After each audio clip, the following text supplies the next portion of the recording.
Alvina's crystalline fingers trembled as she pressed them against the medical scanner's cold surface. The blue light swept across her diminutive frame, barely 3 feet tall, while the Galactic Medical Council's verdict echoed in her mind like a death sentence. Genetic incompatibility, reproductive failure, species preservation, impossible.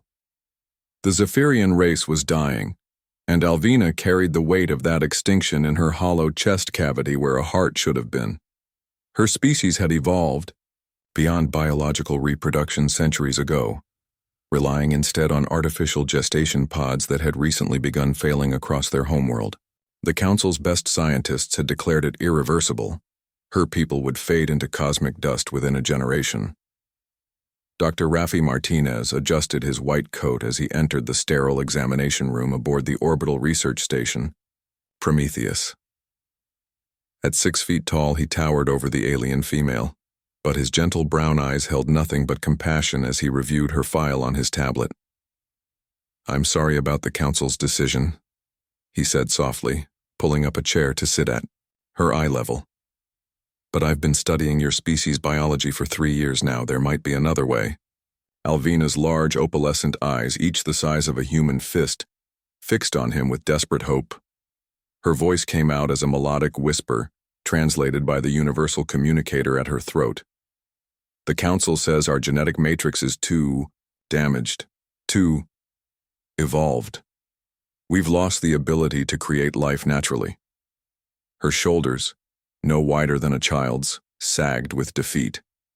"I was chosen as our representative because my cellular structure showed the most promise. But even I failed. Their tests." Rafi leaned forward, his dark hair falling across his forehead. "What if I told you that human reproductive biology might be compatible with yours? Not in the way you'd expect, but as a catalyst." "A catalyst?"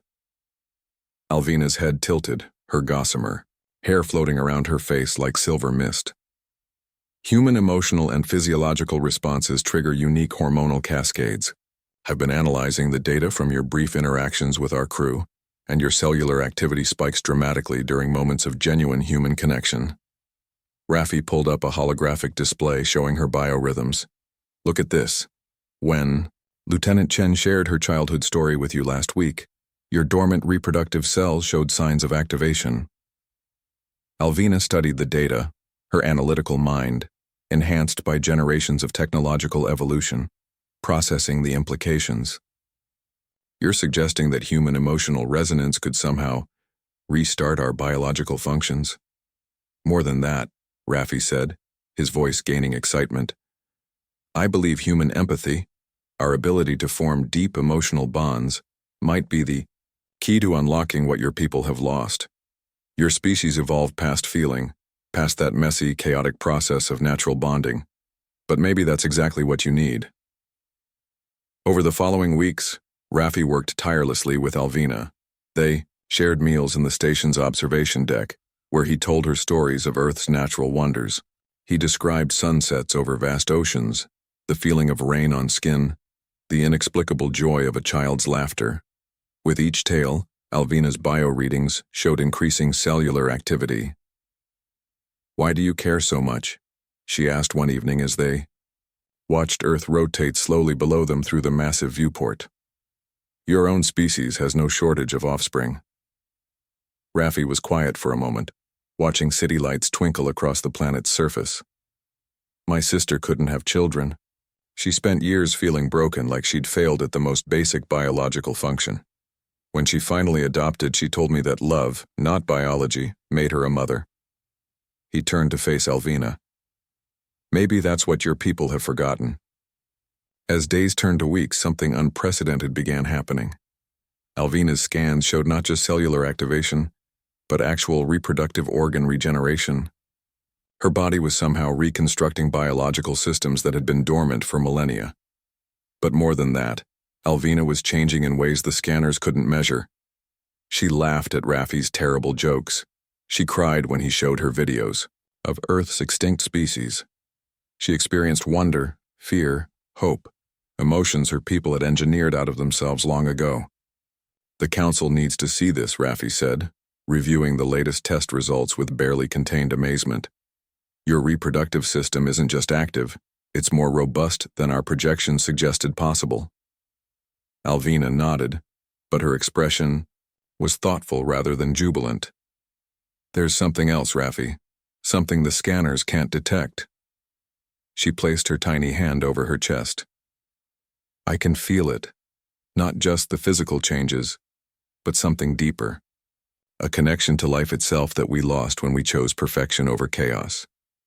What are you saying? I think I understand now why we couldn't reproduce.